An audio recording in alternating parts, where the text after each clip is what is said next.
Hey YouTube, VidHead85 here, and I just want to talk about, this is the title of the video, is so much writing on this election.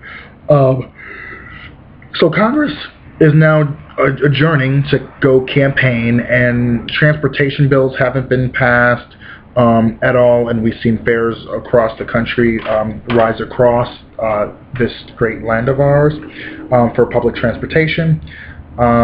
Drought in the Midwest and West Coast have been getting worse, and the House and Senate haven't been able to get anything done about it. I say the obstructionist Republicans in the House want to use that as a wedge issue against Obama. They always have, and they always will. Never mind that they didn't call the American Jobs Act to the floor, and the only jobs bills that they've passed dealt with tax cuts to employers.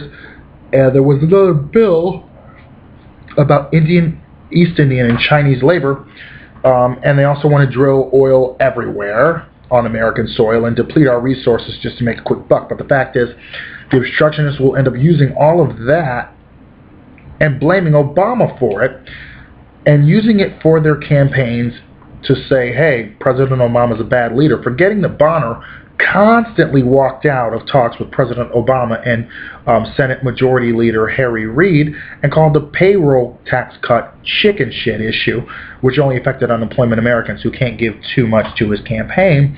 And they fought hard tooth and nail. They've even gone to opposing things that they once were for. Let's take early voting rights in Ohio, for example. This has nothing to do with the federal picture, but yet it does. Secretary of State John Husted wanted to extend hours from 8 a.m. to 7 p.m. in GOP-leaning districts, but cut them from 8 to 5. Cut it to 8 to 5 in Democratic-leaning districts. Now, when this was passed, early voting was hailed as a way to boost voter turnout, and we also have something called same-day registration. We don't have that in New York, but Minnesota, Maine, and California in the future will have it.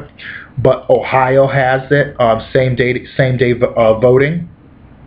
Ohio, North Carolina, Idaho, Iowa, Montana, New Hampshire, Wisconsin, Wyoming, and Washington, D.C. The fact is, with same-day registrations, they can have a lot higher turnout than those who do not. In 2004, 10 to 12% more voter turnout in those who did have same-day voting. And since one, Ohio is a swing state, that could make all the difference. And two, most of the radical Republicans know this, and this is why voter ID is such a valuable tool for that. So if they can breed enough fatigue with the president and say that they've been doing all they could to build infrastructure, which they have not, and say that everything they passed stalled in the Senate, which much of it has because of the fact that it doesn't help Americans at all. They can make it seem as if Democrats are the ones standing in the way of progress. Along with big money and pummeling swing state voters, they can both buy and steal the election for Romney. Now, this is why the whole election cycle will be a test of willpower and sheer determination, because we cannot afford a Romney-Ryan ticket that will destroy social programs and force us to foot the bill for millionaires who don't need a $76,000 extra $76,000 for a dancing horse. It could be the difference between us being able to pass legislation that protects the middle class and gives us a tax cut and pushes the extra off to the millionaires that can afford it, or not being able to do that. It can affect the next Supreme Court and whether Citizens United is in fact upheld or struck down as it should have been. Can you really trust a man who sings America the Beautiful but stashes his money off in the Cayman Islands and has foreign and has Chinese laborers marching for him over there? Yeah, I'm pretty sure some Illinois individuals will probably march for him, but a lot of the folks in Wisconsin will be pissed off at that one.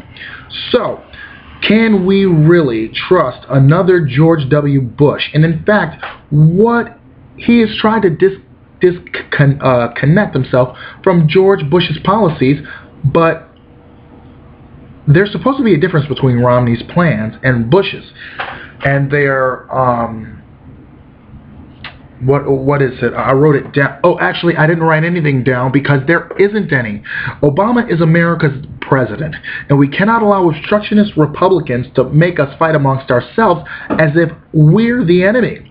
The enemy makes us all think that we are each other's enemy, and after we're all too tired to fight, they conquer us easily, for we directed our energy at the wrong people.